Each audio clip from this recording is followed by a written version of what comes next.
Judges chapter 19. In those days, when there was no king in Israel, a certain Levite, residing in the remote parts of the hill country of Ephraim, took to himself a concubine from Bethlehem in Judah. But his concubine became angry with him, and she went away from him to her father's house at Bethlehem in Judah, and was there some 4 months.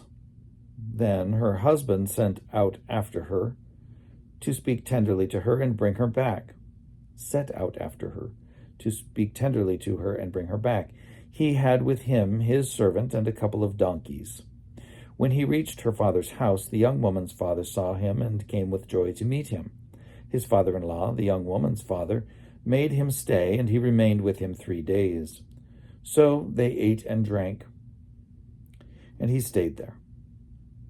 On the 4th day they got up early in the morning, and he prepared to go. But the young woman's father said to his son-in-law, "Fortify yourself with a bit of food, and after that you may go." So the 2 men sat and ate and drank together, and the young woman's father said to the man, "Why not spend the night and enjoy yourself?" When the man got up to go, his father-in-law kept urging him until he spent the night there again.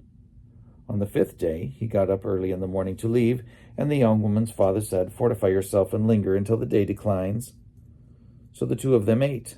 When the man with his concubine and his servant got up to leave, his father-in-law, the young woman's father, said to him, "Look, the day has worn on until it is almost evening. Spend the night. See, the day has drawn to a close. Spend the night here and enjoy yourself. Tomorrow you can get up early in the morning for your journey and go home." But the man would not spend the night. He got up and departed, and arrived opposite Jebus, that is, Jerusalem. He had with him a couple of saddled donkeys, and his concubine was with him. When they were near Jebus, the day was far spent, and the servant said to his master, "Come now, let us turn aside to this city of the Jebusites, and spend the night in it." But his master said to him, "We will not turn aside into a city of foreigners, who do not belong to the people of Israel, but we will continue on to Gibeah." Then he said to his servant, "Come, let us try to reach one of these places, and spend the night at Gibeah or at Ramah." So they passed on and went their way, and the sun went down on them near Gibeah, which belongs to Benjamin. They turned aside there, to go in and spend the night at Gibeah. He went in and sat down in the open square of the city, but no one took them in to spend the night. Then at evening there was an old man coming from his work in the field. The man was from the hill country of Ephraim, and he was residing in Gibeah. The people of the place were Benjaminites. When the old man looked up and saw the wayfarer in the open square of the city, he said, "Where are you going, and where do you come from?" He answered, "We are passing from Bethlehem in Judah to the remote parts of the hill country of Ephraim, from which I come. I went to Bethlehem in Judah, and I am going to my home. Nobody has offered to take me in. We have straw and fodder for our donkeys, with bread and wine for me and the woman and the young man along with us. Your servants need nothing more." The old man said, "Peace be to you. I will call for all your wants. I will care for all your wants. Only do not spend the night in the square." So he brought him into his house and fed the donkeys. They washed their feet and ate and drank.